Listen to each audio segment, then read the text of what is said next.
Nobody else grabs you, shakes you, shoots you.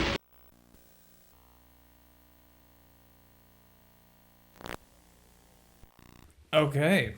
Island Time, episode 4. I was going to say 5, but this is the 4th episode. 4th episode. Yeah. Wow, we made it this far. Can you believe it? Live from Coach Fitz's dugout. Exciting as always. I was looking forward to doing this. I missed it. I feel like it's been a minute since the last episode. It's been longer than normal, but it's not been that long. I like the new mustache. Yeah, I was tired of the beard. I thought mustache, stubble beard could have complemented. I don't know.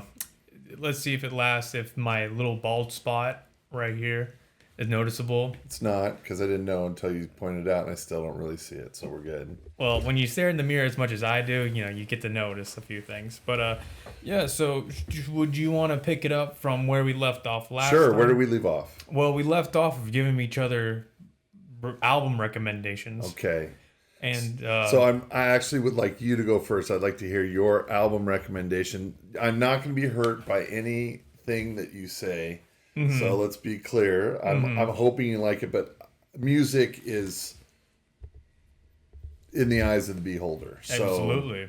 Anyway, go for it. Well, you listen to... I listened to Blackbird, the sophomore album by Alter Bridge. That's pretty good research right there. Yes, yeah. Absolutely. And I would say that the optimal listening experience for said album would be Saturday before noon, coffee shop, drink some Mexican coffee, listen to the whole thing.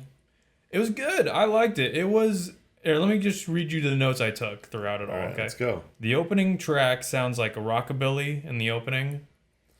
The name of the song is... Yes, you would know. No, I want you to tell me. Well, okay, it sounded like rockabilly, but I took basically the whole vibe was good quality, good sound design, and the production was very evident. I liked the whole mixing of it. It sounded good. And Tremonti's vocals? So he is the backup singer. Yeah, the vocalist is called Miles Kennedy. Mm-hmm. Oh, Miles Kennedy? Miles Kennedy. He's also the lead singer for Slash's band. So yeah, wait, he's the lead singer for Slash's band. When he's not with Alter Bridge, he sings for Slash. So Slash's band. So Miles Kennedy. Little background for those of you who do not know Alter Bridge. All of you probably have heard of the band Creed. Yes. So Mark Tremonti, who's the guitarist for Creed, when they broke up, started Alter Bridge with the bassist and drummer for Creed, and they asked Miles Kennedy, who's got an incredible voice, to be the singer on the album. Miles Kennedy, to that point, the only time I'd ever seen Miles Kennedy, didn't know who he was he made a appearance in the movie Rockstar with Mark Wahlberg. Wait, he was in that? Remember when Mark Wahlberg gives the microphone to a fan and he sings? And That's him? That's Miles Kennedy. What? Yes. That's crazy. So when I saw Alter Bridge at the House of Blues... You wanted to be the next guy who passes the mic to? No. When I saw Alter Bridge at the House of Blues, the actor who played the guitarist for that rock band... was also came on stage and sang with Alter Bridge for that, as like a guest appearance. Yeah. That's so cool. It was pretty cool. Huh. No way. So Miles Kennedy is the lead singer. He's got a great voice. Mark Tremonti doesn't really sing on the this album except for maybe one song, which is Before Tomorrow Comes, which he sings in the background. So keep going. Okay. It was Bind.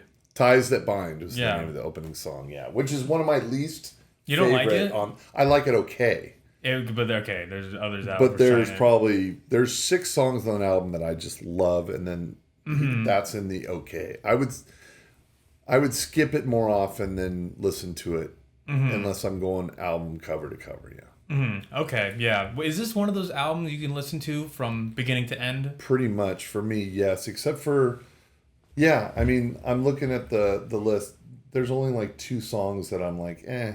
The rest of them are either really good or outstanding, as far as I'm concerned. Because the general feeling I got from it was it starts off starts off really good in the opening. It slows down in the middle, and then it really goes in at the end. I don't know. The end was not good, is what you're saying. No, I liked it at the end. I think the middle is takes a intermission area, but I'll get to that. Okay. I like Brand New Start. That stuck out to me for some reason. I like the feeling. I like the guitar work on it. I thought it was really good.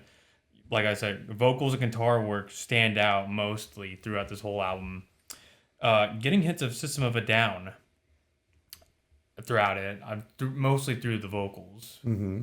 And I wanted to ask, do they play Blackbird live still?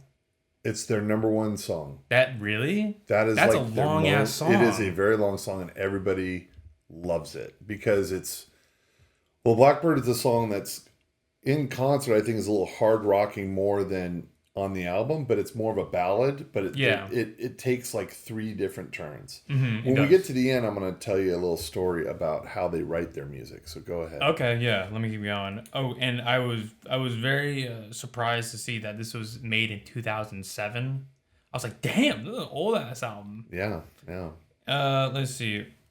Watch Over You. Enjoyed the chill vibe.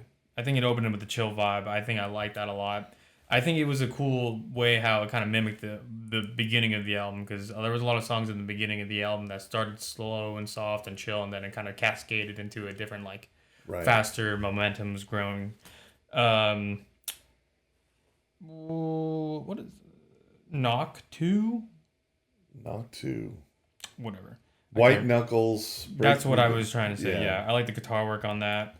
Album has strong beginning, okay middle, and strong end. That's what basically I said. What's funny is their most popular songs are in the middle.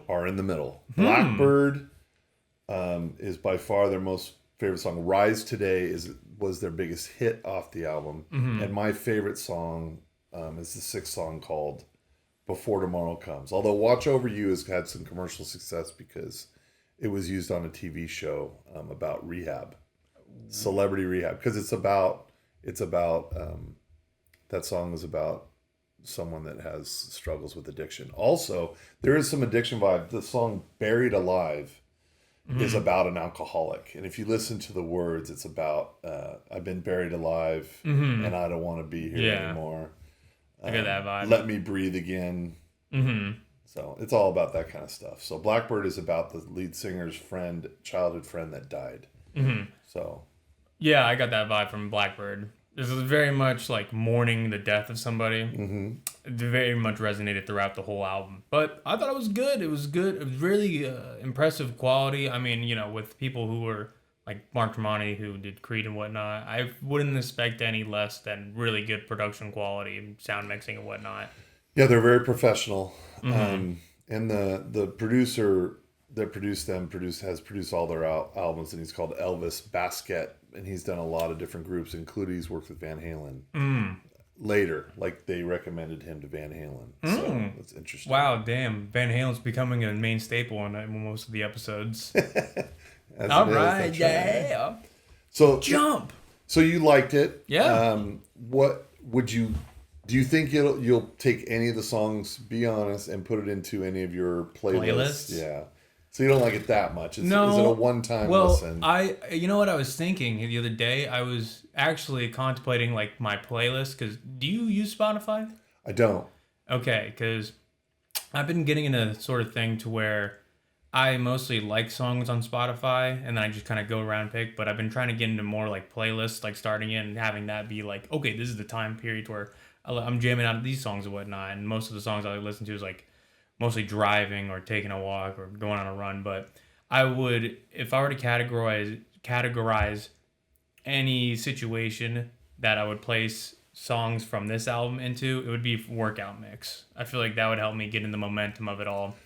Especially because you like the beginning and the end, which were harder songs. Yeah. Where the middle were more poppy, and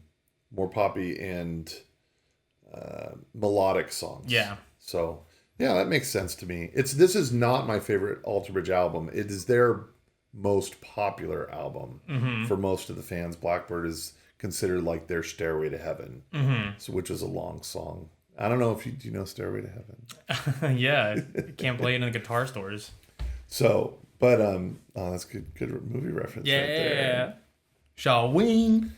But what's interesting about them, and I was talking to somebody else as we get kind of more into I'm a huge Alter Bridge fan. Mm-hmm. More important, I love the drummer. I love the bassist. I really like the singer. But Mark Tremonti speaks to me more than any other. Like his just songwriting has been fantastic. I'll give you an example. Like, and I think that music in general is to each his own. Like you definitely have a wider range of music that you would listen to than me. Right? I'm very limited in what I like. Mm-hmm. It's kind of like, I like this, so I'm going to stick with it. But I do love new music. Mm-hmm. But like Tremonti he's one of the hardest working guys. I liked Creed, didn't love him. I like Creed, love Alter Bridge. And then he has another band that he does a soul project where the other bands of Alter Bridge don't like his super heavy stuff. So he has a side band that he does super heavy stuff with, which I love. Is that Slash's band? No, Slash's band is where the lead singer goes, and I really don't like that music. And he also does solo stuff, and I really don't like his solo stuff either. It's just my taste. I just like the way Mark Tremonti writes music and his melodies and stuff. But the one last thing, I don't want to do it all about Alter Bridge, because someday we're gonna have the Alter Bridge guys on. Tremonti will be on. We'll have a dedicated Alter Bridge episode. That's right. We'll bring Trevor. Yeah, for sure. Trevor likes Alter Bridge. So the one cool thing is the way they write music. The first album they made, Mark Tremonti wrote the entire album, lyrics and music, by himself, and then got the old bassist and drummer from Creed to say, and then they looked for Miles Kennedy, and they asked him to come try out. They sent him a demo. He came, he sang. Turns out Miles Kennedy's also a really good guitarist. So when they made Blackbird, this is the first album they wrote together. So Mark Tremonti and Miles Kennedy wrote the entire album together. And what they did was they decided to do it like puzzle pieces. So you would take this part and you would take this part, and then you would like fit the songs together, as opposed to, so you'll see in a lot of their songs where it's going one direction and they'll change directions and then they bring it back together at the end, which I think is pretty cool. It's a true collaborative effort. Yeah. I like when people do that, when two artists' minds just kind of mesh and then they make their own kind of thing that's just their joint creation. I think that's always cool when musicians kind of band together and do that. Exactly. And the other thing is, I hear him and he in Creed, he was the only guitarist, and now he's brought his friend in that also plays with Tremonti, has now joined Creed as they've reunited, because he said, I don't want to play by myself anymore. I like having a second guitarist to kind of play off of. You can expand way more. So anyway, so I thought that was pretty cool. All right, are you ready for me to? Yeah, I'm really excited to hear what you had to say about Drab Majesty. Don't hold back. I'm not. So I listened to the album twice all the way through. I did not enjoy it at all. Wow. Sorry to say. What about it? I'm going to explain. Here, I'll move this. There you go. All right. I want to say first that, like I said, I'm very limited in what I like. I'm glad you prefaced that minutes ago. I don't think the production value was very good. That's part of it. Really? I had a hard time hearing his voice singing. It was very synth heavy. Oh, yeah. The lyrics were hard. I had to look up the lyrics to see them. I couldn't really hear much of what he was saying. I watched a couple of the videos as well. He's obviously, would you call him gothy? I don't know. He's got the painted face and the... It's I'd say gothy, more like sci-fi gothy, but it was playing up the character. No one knows his real name. Okay. Yeah. All right. Fair enough. And is it just him? No, it's okay. You're gonna laugh. He goes by Deb Demure, and then his partner, or I guess the other person in the band, is called Mona D. Okay. So yeah, that's what they go by. Gotcha. That's their stage names. So as far as we know, they could be in another musical group. Yeah, they could be big times. And we have no idea. Exactly. Yeah, this could be the side project. But I don't think so, because, like I said, it was hard to hear them in the music, and the music really it was very high synthy, it was melodic for sure, but it was very similar all the way through. Yeah. There's consistency throughout it all. So it wasn't, and of course you can listen to a rock band and say, hey, they all sound the same. But I try to listen a couple times, like see different, like it didn't mix, and it seems like it's a drum machine. It doesn't seem like someone's really playing drums. You'd be correct. And I don't even think the synth was really being played. I think it was more computer generated, like almost like They just figured it out in the mix, and then post production. Yeah, something like that. But so I know that the demonstration lyrics had a big part in what you liked about it. Again, it was hard for me to follow because it was hard to hear. I looked up some of the lyrics, but there wasn't any song that really grabbed me as different than the other ones. I guess the one song was the 39 by Design. Yeah. Seemed to be a little bit different. But, Yeah. So that was the closest one, and it was funny because you texted me that particular one. Yeah. Did you like the music video? What did you think of the music video? What they were going for? It was hard for me to interpret. Really? Yeah. It was literally just the Heaven's Gate thing. Yeah, but I don't know a lot about Heaven's Gate. I just know that a lot of people killed themselves and left. What about the notes rear and view projection? Yeah, I mean that was cool. Yeah. Yeah, that was interesting for sure. But yeah, I mean I hate to be, it's hard to say, hey, go this for is it. my music and listen to it. It's always funny because I always get excited for other people to listen to my music, and then I sit with them while they're listening to music, and it's kind of like cringy because like I don't think like it. There are those times when you're sitting, or okay, it's worse when you're with someone who's trying to show you something they're really passionate about, and you're like, okay, it's not resonating with me, but okay, yeah, you're doing. And you have to play the part. Right. It's better to just enjoy it on your own time. Yeah. And then be like, all right, well, here's my thoughts on unadulterated opinions on it.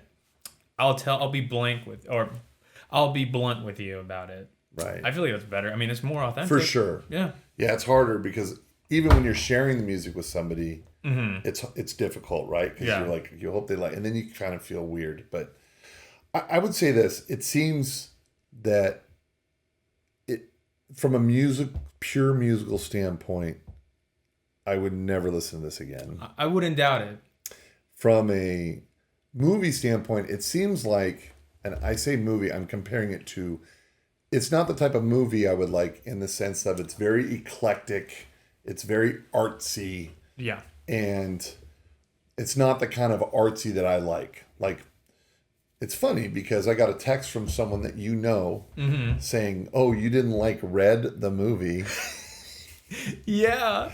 And I texted him back and I said, I didn't even see Red, the movie because I have no interest in it. And he goes, you would love it. And I'm like, I don't think I will. But last time this person recommended a movie he was right about, and I did love it. And which was the samurai movie with Tom Cruise. Last Samurai? I thought it was great. When was this? Like 15 years ago? Yeah, like a long time ago. No, it was more like 20, yeah. But I don't like I like good quality movies. We can get into that later. Yeah. But the same with music. I like good music. I'm not a follower. Like I like the bands I like. Most people haven't even heard of. However, it's definitely narrow, and I'm not a big eclectic guy because I like to feel the music. And this music, didn't make me feel anything. Didn't make me feel anything negative. Like I thought when you recommended it to me, my impression was it was going to make me feel suicidal or negative. I wasn't sure. Was it going to be screamo? You said it was heavy synth. So when I saw the picture of the album cover, I was like, okay, that's kind of the very bright blue. Sorry, I'm talking. Well, no, ahead, I want PJ. to ask you. It's kind of an ongoing running motif in our conversations of thinking and feeling. How did this album make you feel? Okay, so to me, feeling is the right term. When you're listening to music, you feel it. For sure. That's what I dig about like going to concerts and hearing music. I get amped up. It makes me feel. It's not thinking. It really is feeling. Yeah. It is feeling. You get it. Music moves you. It's funny. I'm going to take a little tangent here, right? Go for it. Do you ever listen to... Actually, I'll just ask you. Do you ever listen to music that makes you feel like... I can't listen to that because it makes me feel like... evil. Like it's evil music. Evil? Yeah. Have you ever felt evil music? I Like don't know. disturbing. Disturbing music? What Yeah. do we classify as disturbing? Something that makes you feel disturbed. Like that gives me a like an evil feeling. Like, I guess I have. There's like unintentional music that's making me feel disturbed, and then there's music that I've listened to that I didn't really give a second glance at, but then I learned about backstory and where the original audio came from, and then I felt disturbed afterwards, and I've had to disconnect myself from that because it didn't. good for you. It wasn't. It wasn't good for the psyche, but I mean. I don't know. I feel like there's different waves of what is genuinely interpreted as disturbing, and then there's other avenues where it could be classified as disturbing from my own perspective. Fair enough. Yeah. To me, like listening to music that I know comes from an evil place, even if it's like sometimes I'll listen to music and I'm like, okay, I don't know if this is not, but I literally can feel like this is coming from a hateful place. Or Really? yeah, I do. Wow. And then some music brings me melancholy, some gives me joy. Mm-hmm. So this music made me feel a little. I mean, it's hard to say because it's such a the synth was so like monotone almost.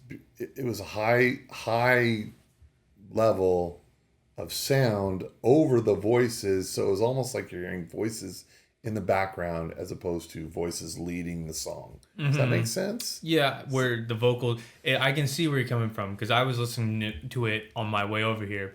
The vocals really do blend into the instrumentation of the whole thing, to where it sounds like its own kind of element of the instruments, As opposed to words being sung. conveying and Yes. accompanying Right. the instrumentals of it. So it wasn't evil or anything like that, but it definitely felt like it was eclectic, but the feeling I had was more like, I don't want to say weirded out because that's not it either. It is a disturb, but not in a, it's a little disturbing, like a little uneasy, I guess. Okay. But not like negative or positive, just not clear, not, it didn't make me feel very good, but it didn't, like, I was a little like wary of it. Made me feel a little wary. Weary. Yeah. Okay. Weary. That's a good word. Yeah. And weary, like how? Like from fully like lending yourself to it, or Like a little like, yeah, it's not, I don't know if if that was inside a house, if I'd walk inside that house. that's a really good example. I like that. Okay, yeah. Well, I'm glad we did this. This is pretty Absolutely. good. And I want to do. Let's get this out of the way now. We're gonna do the same thing right now for recommendations, but movies this time. Okay. If we do that, we're gonna do another thing too. Okay. I want you to pick one song To give to you. that really gets you going. It doesn't have to be a fast song, like just a song that like you think, okay, no matter when that's like, for me, I have a playlist of about 1,000 songs. Yeah. And when I put it on randomly, I'll skip songs until I hit a song that I feel like listening to, right? There's very few songs that when it comes on, I always listen to it, right? No matter what mood I'm in, I like hearing that song, right? Like, for example, which you've heard this song before, Stone Temple Pilots, Interstate Love Song. So I want you to pick a song like that. Doesn't have to be fast, slow, whatever. Just a song that like, oh my God, I love this song. Okay. So you think about it. I'll think about it. And we'll get back to it later. Okay. And then, and I'll give you one when you're ready for that. Movie-wise, do you have a movie for me already? Yes, I do. I have it locked and loaded. I don't think you've seen this movie. Okay, and that you better have like 4 movies ready. Now, can I reject the movie if it's a certain genre? It's not a crazy genre. It's not gonna make you weary. Okay. It's not gonna be horror, right? No, it's not horror. It's not horror. As long as it's not horror, I'm okay. It's a movie that once I saw it, it made me. It was something that I've never seen before. Had famous actors about a subject matter that we think about. We see it on TV, but we don't really think about it like in depth. and it would took like an art angle from a very common practice that we all kind of participate in, and it's called The Candidate with Robert Redford. I've seen it. Damn it. What'd you think? I liked it. It was an interesting movie. Yeah? Yeah. I love that movie. I think it's really fantastic. good movie, yeah. Of course, let's talk about that movie for a second. What is it that you like about his character and what happens in the movie? Well, for one, it's one of those 70s movies where, every 70s movie does not have a happy ending. Mm-hmm. And it was the first times where I watched like a political election for, California senator happen to where it was someone who had the aspiration, didn't want to win, but couldn't resist the feeling to try to win. And then the ending, or the whole kind of movie, had this linear progression, common story beats, and throughout it kind of took this European art house angles to where it would just be contemplating the scene. It would show the camera would be in the perspective of the main character, to where the stress and anxiety would creep into his world, and that ending kind of left me like still and wanting to know more about the world, and the fact that there's no real resolution for what would continue to go on, to where my own interpretation would take place, was a really powerful thing, and it's become one of my favorite movies. What did you think about him as a person, like his character as a person? I thought he was, it was like me being the viewer was the ideal voter for him, because at first you see that he was working in community work in San Diego. He had a wife. He kind of showed off this cool, like, chill demeanor. Peter Boyle's character just wanted to use him as a candidate to win and just to run and just to show off his angles and to get, at most of it, get good publicity, and he could still fail. And we don't really get, throughout the whole movie, you kind of get the idea that he's cheating. He's not that well of an intentioned guy. His wife gets mad at him. He's not what he's all chalked up to be. But throughout the movie, you don't kind of have these scenes to where it's showing him being like, oh, well, I'm a morally divisive character. No, you're just showing that he's kind of altruistic in his pursuit to show himself in a good life, but couldn't resist to try to win against a stuffy Republican candidate. Do you see, and which brings up another point of mine in a second here, do you see him like becoming more distant as the movie goes on, meaning he's more just like not really in tune with people, but just like repeating the same things, just doing what people tell him, and just like trying to figure out how to win, but he's not really like connecting with what he's doing. He's losing his passion. No, I disagree. I feel... No, I didn't agree. I didn't say that's what it was. I'm asking if that's what you think happened. I don't think that's happened, because there were many points in the movie to where he would have these one-on-one debates with the Republican candidate, and he is given talking points to talk about, but he can't not help speaking from his heart and to give his idealistic view of what should take place and what actually should take in order, and to speak from the heart.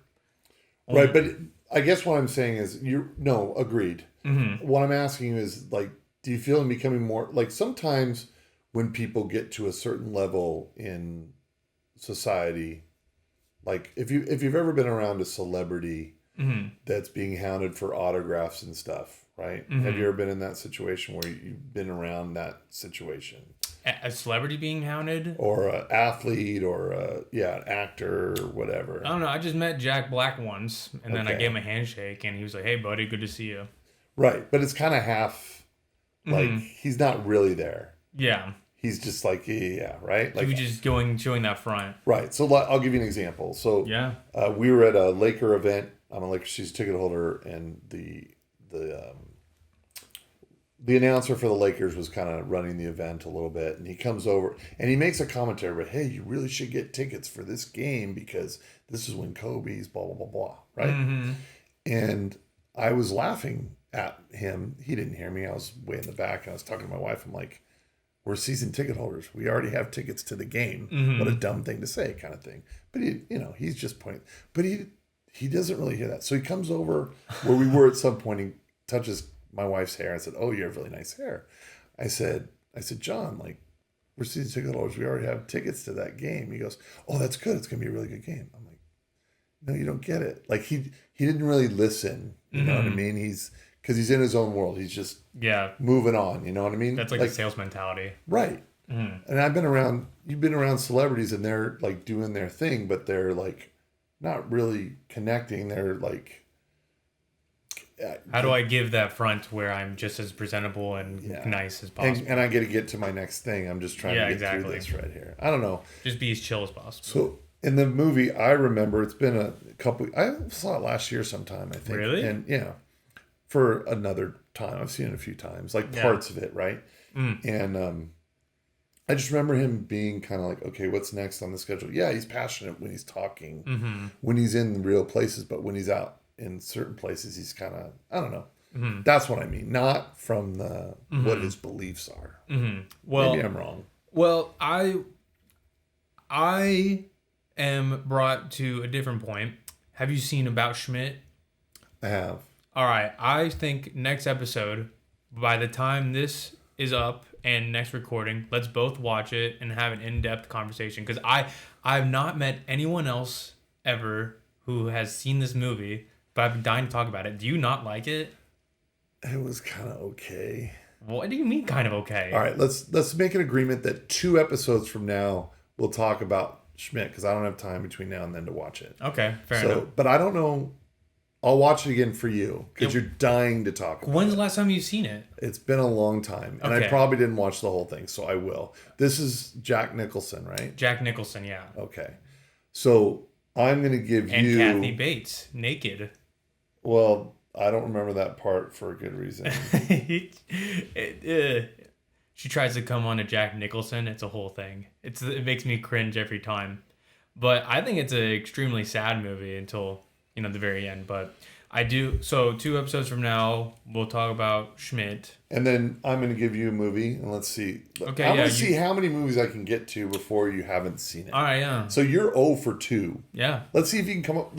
Let's just find a movie you really want me to see eventually, and find if I haven't seen it. All right. Well, I'm damn sure you haven't seen this movie. It's been one of my favorites. It took me off guard. Is this the Johnny Depp Vegas movie? No. Okay.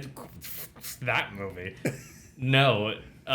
Waves. Have you ever heard Waves? Okay, I have not seen that. Okay, it's a beautiful. The elevator pitch. It's a beautiful movie about a family. Well, if it's good and you want me to watch it, I don't want to know anything about it. Okay. Just no family. Am I gonna like it? I think it will. I think it'll keep my interest at least. Okay, I don't want to say keep your interest because like William Friedkin said, if a movie makes you interested, that means it's boring as shit. So it will transport you to another world other than your own, and you will be in these characters' minds, and then it will leave you from how would I deal with that? Where would I go? Okay. How did this? All right. I like those types of movies. Have you seen The Ides of March? That is the Ryan Gosling, George Clooney. It was on my watch. You have not seen it. That's my movie for you. Damn. The Ides of March. All right, I'll write that down. One. Damn, you got me. For one. I've known about it. Especially since I thought of that movie immediately when you brought up the candidate. The Yeah. Okay. So Ides of March and Waves. So I guess 2 episodes from now will be our movie episode. That's fine. All right, I like that. So About Schmidt. Oh, I'm gonna do Waves. I thought you wanted to do About Schmidt. Oh well, I mean, we'll start off with our like we did with this one. Start off our recommendations, and then we'll go into About Schmidt. Okay. Yeah. So all right, that's the plan. But I have an interesting idea for this episode. So do you have a song for me? Have you thought of a song? Oh, the song? You're still thinking about it. Keep going. I'm thinking. Okay, but I want to go into meat and potatoes right now, which is a good transition. Good segue. Over under? No, this is not overrated, underrated. We don't want to run that thing dry. So last episode we talked about restaurant appetizers. Okay. Okay, and I thought that this episode we'd do a ranking of restaurant appetizers that you would find in pretty much like every commonplace restaurant. Okay. And we would rank them from worst to best. So we had ranking system from 12. So let me read them out, and I can give you the list if you would like, and then you can choose. We'd work on this together, see which one is the worst and which one is the first. All right, fair enough. All right. And then we're going to post this, right? Yeah, well, I can post it in the description, and then we can show it from there. All right, so what do we got? All right, we got spinach artichoke dip. Okay. We have bruschetta. Ooh, nachos. Onion rings. Buffalo wings. Mozzarella sticks. This one, I just put like dips, such as like guac or hummus, you know? So chips and dip. Yeah, chips and dip, essentially. Okay. I wanted to put salad on there, but I mean, Not salad's an appetizer. Yeah, it's more starter. of like a starter dish. Exactly. Yeah. So, salad is the honorary mention. Meat and cheese board. What do they call it? It's not called a meat and cheese It's board. charcuterie. That's right. Exactly. Charcuterie. I just went to a butcher place restaurant in LA, had charcuterie. Ooh, was it good? I liked it. Yeah. My wife did not. No? All right. Well, let's keep sliders. Pretzels. Like pup pretzels. Yeah, but if you do pretzels, you're talking about pretzels with the cheese sauce dip. Yeah, right? exactly. I mean, yeah. Okay. Calamari and lettuce wraps. Yeah, I mean, that's the thing. I looked at Lazy Dog. They have it. Do you want to nix that one or no? Yeah, I don't think lettuce wraps the thing. Let's think of something else that would be. How about some sort of like special fries, like fries, tater tots, Like Cajun fries? or truffle fries, or tater tots. Yeah, we don't have any fries. Cheese fries. Yeah, so let's we'll just do say specialty fries. Yeah, specialty fries. That's a good one. Thank you. All right. So how do you want to do the list? Do we want to talk about each item and then go to ranking? Do we want to rank them by ourselves and then talk it through? No, I say we have to work on this together. So we have to come to an agreement. We're at dinner. We have to have a dinner consisting of only appetizers. Which one would we choose the least, and which one would we prioritize over the rest? All right. So you tell me your least favorite one. Mm-hmm. And Okay. I'll tell you my least favorite one, and we'll go from there. Right. When I think least favorite, I would eat any of these at some point, but which one would I order more often and why? And we got to talk about why too. And then maybe we can convince each other. I know which one right off the bat I'm not. Go for it. You already have it. I don't like nachos at the restaurant. Cheese sauce, I don't like. If I do nacho, I make a better nachos at home. The especially sharing nachos, the chips get soggy. I'm just not a fan of the nacho. I agree. I was gonna put pretzel because I'm not that big in salty bread and then cheese. I feel like that's kind of like, it just seems like I'm just eating just salt and bread, just and sugar, and then just artificial cheese. I'm not big into that. So my good friend's a vegetarian, and we go with the big pretzel at like the the Yard House. Yeah. And I usually like the cheese. After a little bit, I'm like, can I get some mustard? Like, I want to put mustard on the pretzel. I agree with you. I'm the pretzels. I like it okay, especially if I'm hungry and there's nothing there. I'll eat it, but it's not something that like, oh yeah, let's get the pretzel. Yeah, that's why I would put it last. But I feel like I would put it last over nachos because nachos, if it's you or if it's just two people, like you can have it if you're at Buffalo Wild Wings or you just at a place solely to just watch a game and then you need something to chew on for a little while. It's there. So I agree. I'll go with pretzel 12. yeah, I'm do the same. Now, before we put nachos, yeah, I would put nachos 11 for sure. Yeah, I'd agree with you. They're definitely it's the one that I wouldn't choose overall because I don't think I've ever. I mean, I probably have chose nachos before, but there's never been a place where I'm like, oh, This place has nachos. Yeah, exactly. Yeah, I'd also go with you there. So we'll just have, after each one, we'll just put it right here.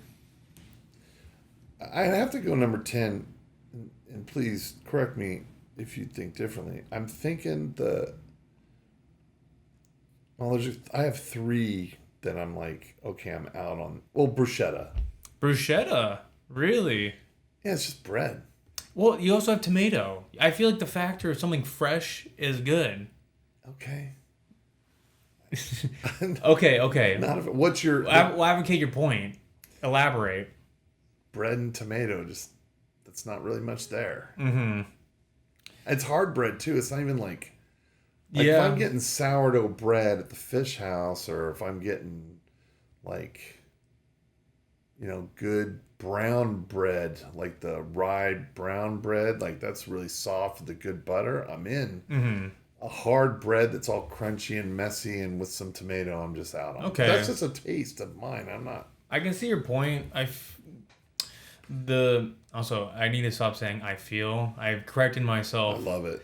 Throughout this week, I've been replacing with I believe. Yeah. Because a belief is something that is just Thought. my own. It's a thought. It's a thought. Yeah, it's an So opinion. my belief is when you're serving bruschetta, it needs to be the right quality bread.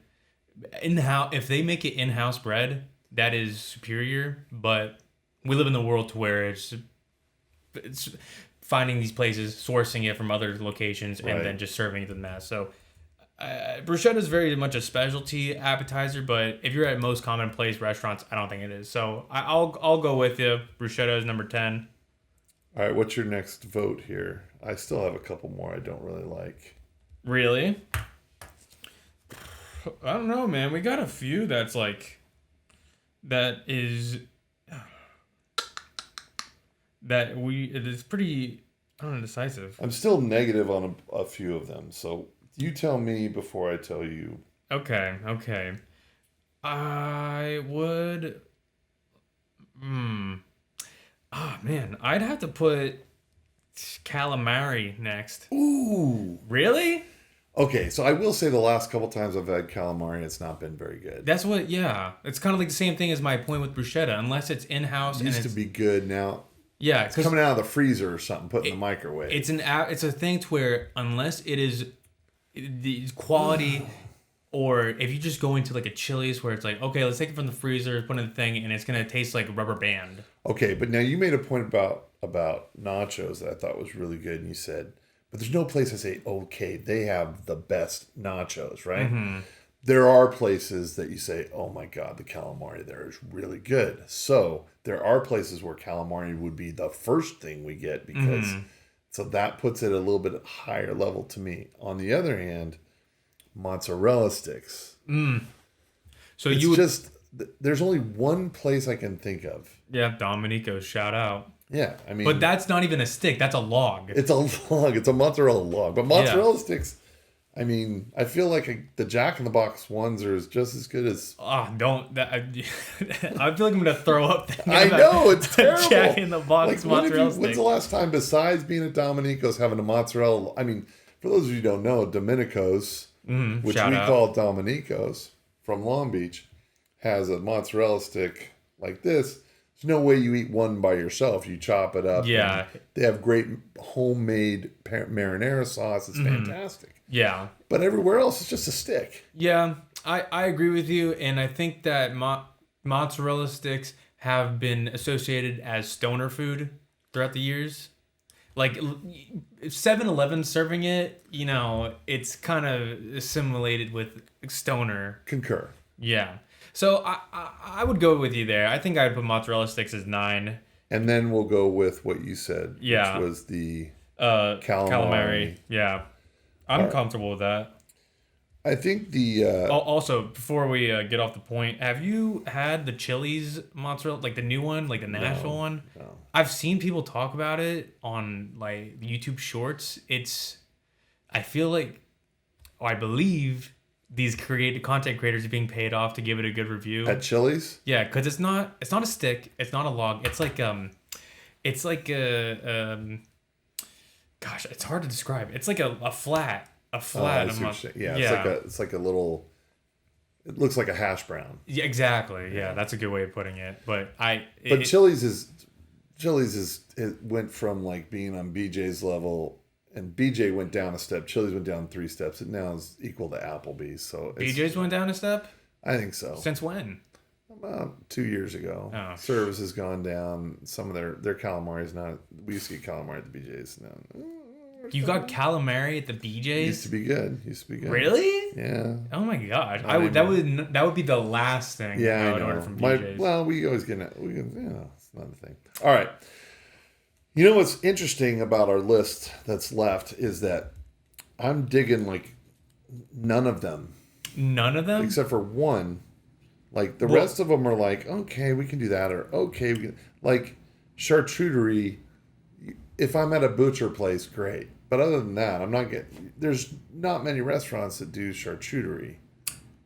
Well, okay, this depends. I mean, maybe we're categorizing it in the mozzarella, calamari, and cheese or charcuterie, where you say it much better than I do, by the way. Charcuterie. Well, how'd you say it? I don't know. Charcuterie.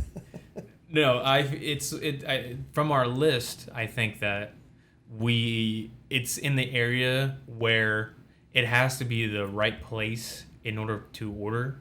Because if it's not, then it's just a waste of time. It's just cutting up some string cheese. Okay, so I think we got to look at this from a standpoint of let's assume we're getting the best of these instead of like the bad versions of them, right? So, well, let's say what would you want as a meal? What would you want as something you can stuff up on? Because there are many instances I can think of that I have taken advantage of our charcuterie board. Where I'm not, or do we want to classify as meat and cheese? Because that's why I specified it on the list. Yeah, that's what charcuterie is. Yeah. But charcuterie is kind of all encompassing, to where it's cheese, meat, fruit, jams. Yeah, and I think that charcuterie is more of a real good appetizer. And again, I think we're going to go from perspective of only restaurants that serve it. Most restaurants do not serve it. Most restaurants don't serve cheese, and you're going to find charcuterie more at a butchery type restaurant, I'd say like a winery. Or a winery. That's right. So I think the next one has to be the next two that I think if we're looking from that space, then charcuterie is higher up. Even though I wouldn't pick it, but I think it's more higher up. I think the next three are all pretty easy. They can just be lumped in one category. Yeah, I mean, sliders. I never get sliders. Yeah. I mean, if I'm getting a sliders, I'll just get a hamburger. Yeah, well, it's just like tasting it. I mean, if you want to, it's all the same quality from restaurant to the lowest of the low. White Castle, right? You're just getting that. Yeah. Unless you're like a little kid, then there's no real need for a slider. Right. But yeah, I'm down to go put 7 versus sliders. And then I gotta say the next one from again, please disagree, but. The next one, because I think charcuterie goes higher, don't you? Charcuterie does. I think it's the top three. Top 3? Yeah, because I'm looking at these going, God, there's not really many great appetizers. They're all kind of like, like the same old thing. Charcuterie's not the same old thing. Okay, so this is an interesting one to me. Yeah. Onion rings. Yeah, I was just thinking that. Okay. Can you tell me a restaurant that has a great onion ring appetizer? Are we talking restaurant? Or are we talking like can we bust out like world's greatest burger shop? Or are we talking restaurant? That's where the best onion rings are. Yeah. And if I can't go to a restaurant and get the best onion ring, why? And I'd rather get it at Tam's. Then onion rings can't be at the top of the restaurant appetizer list. I will go to world's greatest burgers and just order the onion rings. That's it. $1,000 on this. Oh yeah. Well, I mean, you can't do that at Islands. Fucking waste the opportunity. I like onion rings. I mean, so do I. I love them. Tony Soprano ordered it for his family before he got. Spoiler. Onion ring at Yard House. They have this thing.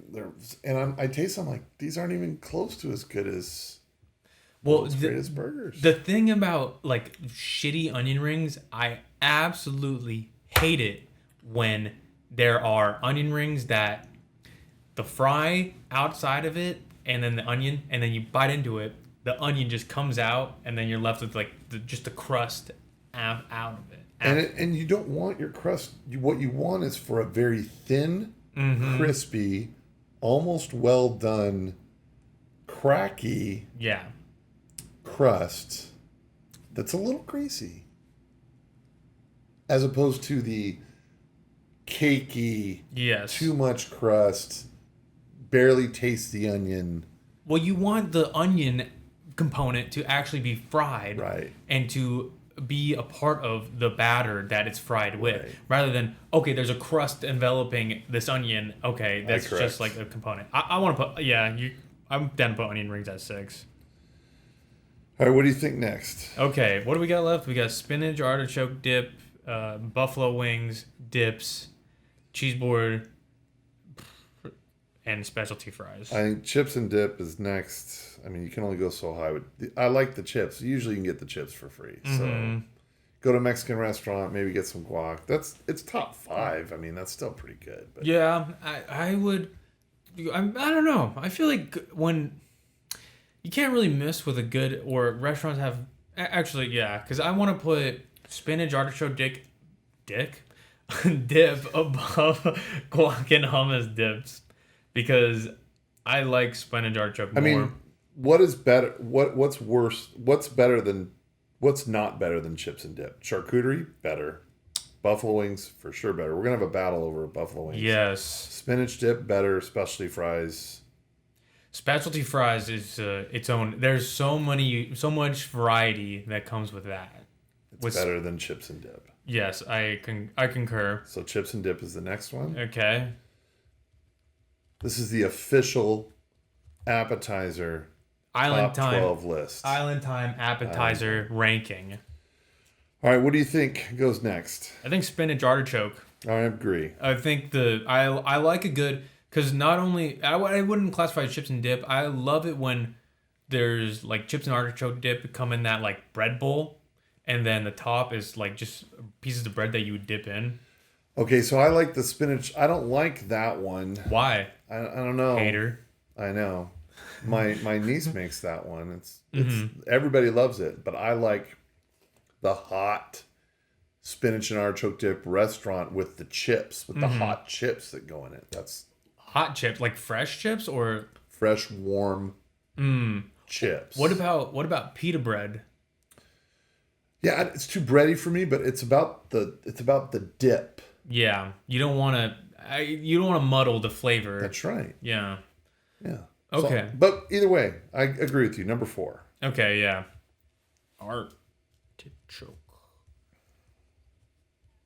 All right. Now, top 3. This is a tough one. So, buffalo wings, specialty fries, and charcuterie.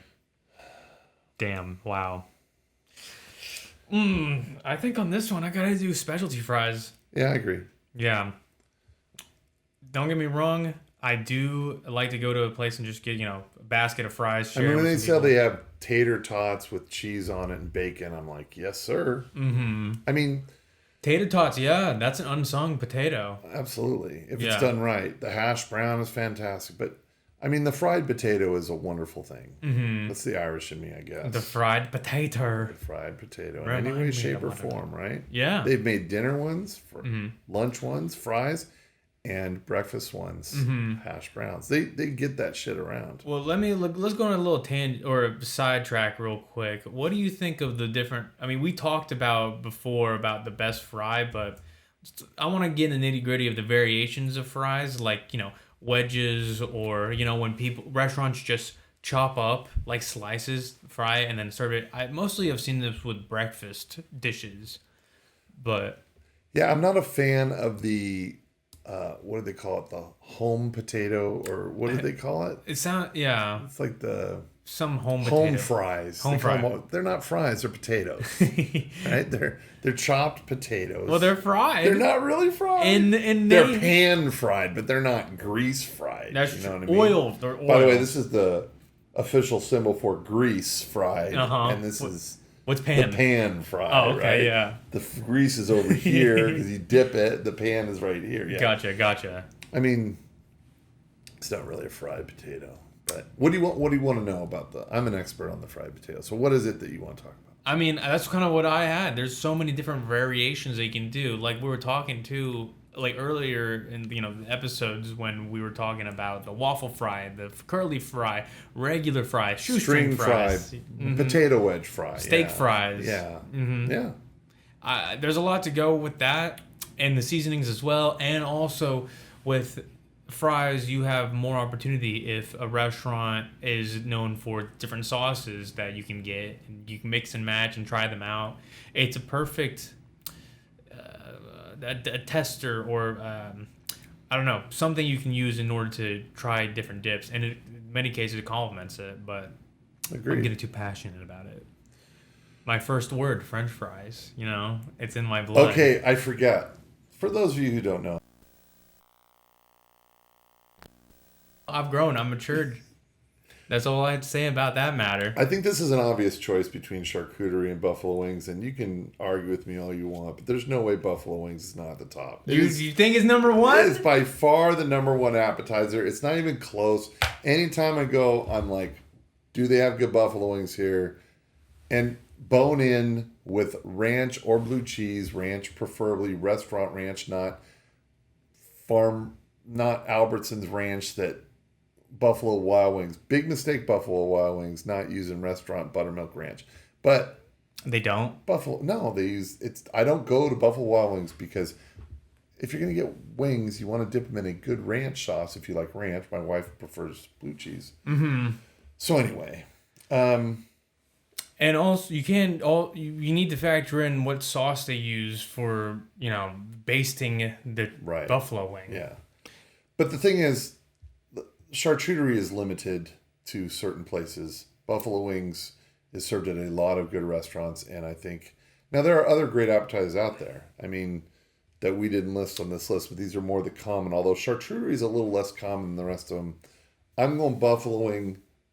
Number one. I don't think there's a question about it. I was gonna argue with you.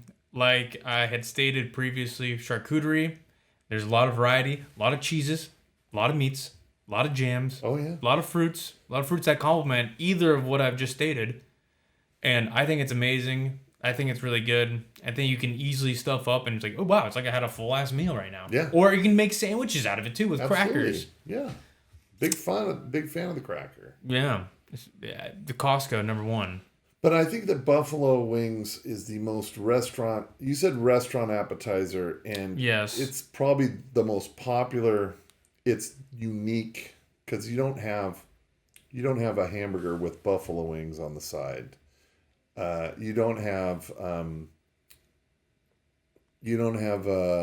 fajitas with chips on the side. You don't have a burrito with guac in it. Yes, you do. You can. You do. What I'm saying is you do have those things. What you don't have is buffalo wings with your meal. It is a solid. It's a solid thing. Now they've started to make buffalo chicken salad but buffalo wings is the deal. My favorite. Mm-hmm. And I'm going charcuterie number 2, and I'm gonna die on this hill. Damn, bro, you sticking with your claims. Like I stated in my points, charcuterie. I love it. If there was a tie, it would be both of those. But my better judgment would have to agree with you since over the years, I've become... Oh, pause. And we're back. I'm like... You're shaking? You're floating? I'm like ready to cry. I'm so happy right now. All right. So, anyway. All right, so let's wrap this up. Buffalo wings. Number one. Numero uno. I would say my palate is refined. I love the sauces. There's many sauces you can mix. It's spicy, tasty, tangy, sweet, whatever you want. Ranch, buffalo sauce. Hot, mild, naked, crusted. Exactly. Yeah. You can smoke it. You can grill it. You could put it on a grill. Shrimp kebab. Shrimp kebab. Exactly. All right, and then we're gonna watch. I'm gonna watch 2 episodes from now. We're gonna talk about Waves, Ides of March, and then About Schmidt. The movie episode. And we're gonna recommend a song to each other. Yes, okay. Which you have to listen to at least 5 times between now and the next episode. Right. And of course, I'll recommend the first one this time. Okay. And of course, I'm going with my boy Tremonti. Okay. And the song is called If Not For You. If Not For You. All right, I'm going to ask you, I'm not going to write it right now. But, all right, If Not For You, Tremonti, got that locked down. For you, it's going to be Energy, okay? That's the name of the song. And the band is called Sword 2.